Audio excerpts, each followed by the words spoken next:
Hi everybody, it's Mrs. Hayes and you're watching Video Notes 7.4 Square Root Functions. So another day, another special function. Square root function you guys have actually heard about before, and so this shouldn't be too terribly difficult. Square roots are operations on numbers that give exactly one output for a given input, which basically means square rooting is a function. So they fit nicely into the definition of a function, and we can graph the square root function once we establish a very important fact about square roots. So let's take a look at what happens when we consider the square root of -4. I'm going to real quick show you on the calculator that when you take the square root of -4, it's going to give you an error, a non-real calculation error. So why is it not 2 or -2? I mean, really, you guys know about squares and square roots. And so the square root of 4 is 2. You know that. 2 times 2 makes 4. But why can't I take the square root of -4? Let's think about this. If we thought the answer would be a 2, that would mean that 2 times 2, now that's going to give me +4, not -4. If we thought the answer then was -2, -2 times -2, well, that's going to give me +4 also. So they can't be these numbers because positives, when you multiply 2 of them together, give you a positive, and negatives, when you multiply 2 of them together, also give you a positive. They don't multiply to give you -4. So what can you conclude about taking the square root of negative numbers? You can't take the square root of negative numbers.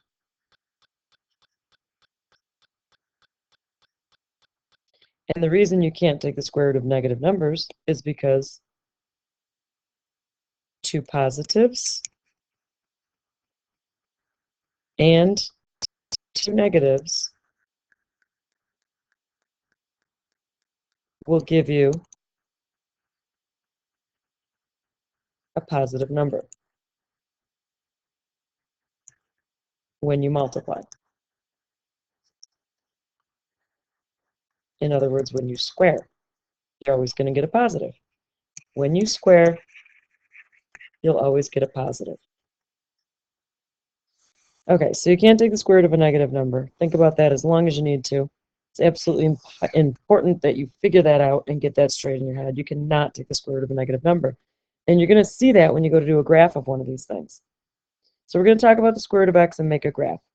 Create a table of values, go to a graphing calculator, control new page. No, I'm just going to page over. So I already graphed this. I already entered the square root of x, and I'm looking at the graph. If I look at the table of values, I can look at the table of values and see what happens here. Oh my gosh, look at all those errors. At -4, there's an error. At -3, there's an error.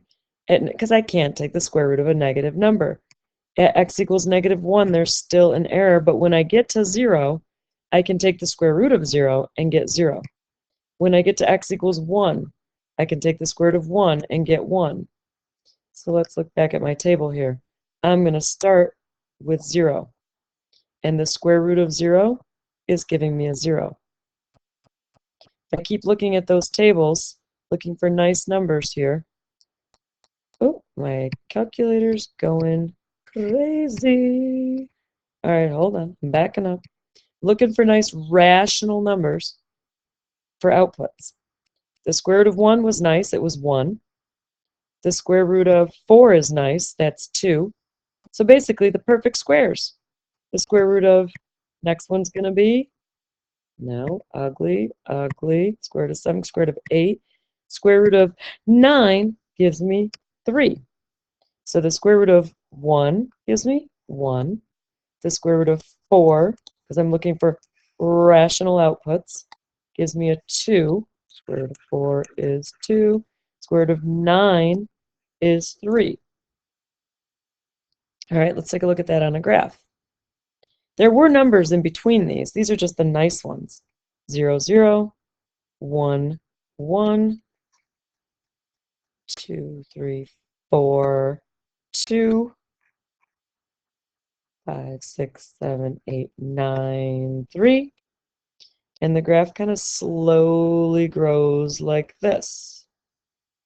Continues to grow. In fact, if we reflect it, it looks like a parabola on its side. Keep that in mind. When you're looking at the domain, it starts at 0. Remember, there were error messages. When we went -1 and -2, we got error messages. So it starts at 0. You can take the square root of 0. And you can take the square root of any number up to infinity and beyond. So you can keep going, and the graph will continue on forever. That's why it's got an arrow going in the right direction. What's the range of this function? What are the y values? Well, it looks like the lowest y value will be 0. And it looks like the highest y value, as this continues to spread, as you're going over, you continue to go up, is also infinity. So y is greater than or equal to 0 when x is greater than or equal to 0. Circle the correct choice below that characterizes the square root of x. Is it always decreasing or is it always increasing? As you move to the right, as your x's get bigger, your y values are constantly getting higher, so it looks like it's always increasing. It looks like between any points that you can find, you're going to have positive slopes. Which shape does the square root graph appear to be half of? Actually, I already mentioned that. It appears to be half of a parabola. So x squared is somehow related to the square root of x. That is not a coincidence.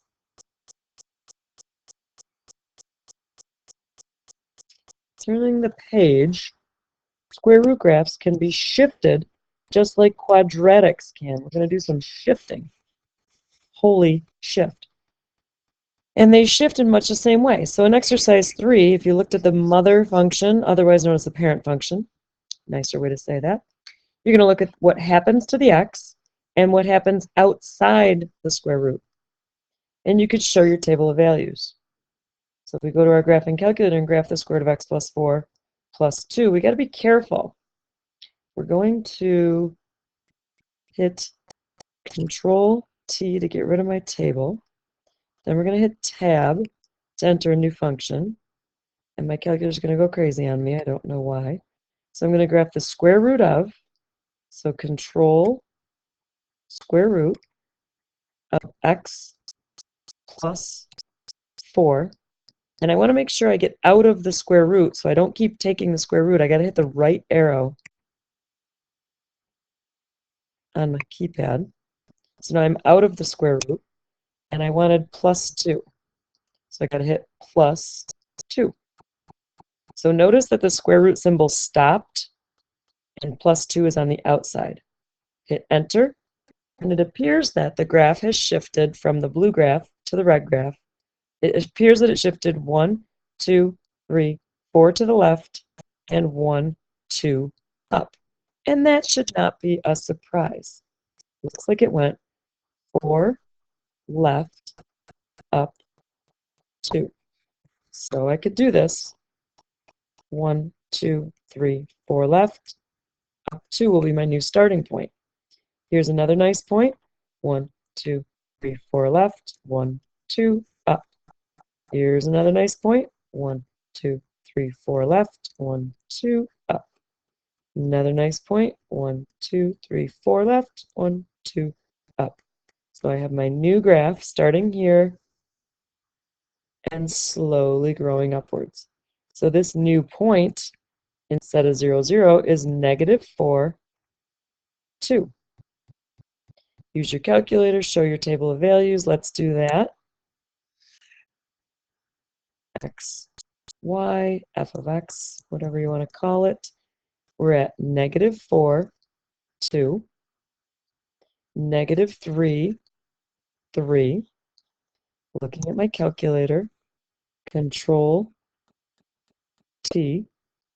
I'm looking at this column. No, I'm not. It jumped over too far for me. I'm looking at this column, and I'm looking for nice values. And my calculator is not cooperating. Okay, so I'm looking for nice values. There we go, 5, but I think I jumped too far. Jumped too far. 0, 4, was that the next nice one? Did I have negative 3, 3, and 0, 4? Negative 3, 3, yep. Next one was 0, 4. And then the next one was 1, 2, 3, 4, 5. 1, 2, 5, 5 was another nice point. The domain starts at negative 4 and goes to infinity. And the range, so that's this value, and off to the right. The range, I'll show you in green here, starts at 2, that's that y value, and goes upwards. So 2 to infinity. So you really got to watch where that starting point moves to when you shift it. Use your calculator graph the function given by this, and show your table. Also state its domain and its range. So I'm going to take a minute and set that up for you guys. Okay, so I entered the equation, the square root of x minus 1 minus 4, and I hit Control T, and I notice that at negative 1 there's an error, at 0 there's an error. The first point it gives me that's nice is 1, negative 4, 2, negative 3. So my table, 1, negative 4, 2, negative 3. I should not be surprised by this. It went 1 to the right from the original parent graph and 4 down. So 1 right and 4 down would take that 0, 0 point, that starting point, and shift it 1, negative 4. Looking for more nice values after 2. Let's see, let's scroll down. That's not nice. 5, negative 2. 10, negative 1. 5, negative 2, 10, negative 1. So it looks like the graph starts with an x value of 1 and goes off to infinity. And the range starts with the lowest value at negative 4 and gets higher and higher to infinity. You can tell by the table, and you can tell by the graph. This point was 1, negative 4. Goes to the right, goes up. Watch your x, watch your y for your domain and your range. So it looks like our the shifting pattern. I wonder what that means. That we saw with quadratics continues to hold with square root functions. This pattern would in fact hold no matter what function we're looking at. For example, let's look back at our friend the absolute value function. We shift 3 to the left, down 2, 3 to the left, down 2. There's our new turning point. This one, though, is easy to see a pattern up 1 over 1. So we can just go up 1 over 1 to get to the next points and reverse it in the other direction. So our V goes like this and like this. So this graph, the lowest point, once we shifted and ended up at negative 3, negative 2, the lowest, well, the domain spreads out in every direction, left and right. So that's negative infinity to infinity. The range starts at negative 3, and the graph goes up to infinity from there. So without using my graphing calculator, would you be able to sketch this? 2 to the right and down 1. Let's check it out. We'll do this graph in green. 2 to the right and down 1. this slope in the front here is still a 1, so up 1 over 1, up 1 over 1, up 1 over 1, and reverse the pattern that way. That's because there's a 1 in front of the absolute value bars. So you should be able to sketch without using a calculator. So before I let you guys go, I just want you to remember, when you're shifting, you got to look at the important points. On the square root graph, it's this point. It's going to be important to watch. That's where the domain and the range are going to take off from. And on the absolute value graph, besides keeping an eye on the slope, how steep these lines are, it's this point, just like it was on the vertex of a parabola. You got to keep an eye on those important points when you're shifting the graph, and pay attention to domain and range. All right, thanks guys. Have a good night. Oh wait, it might be day. Have a good one.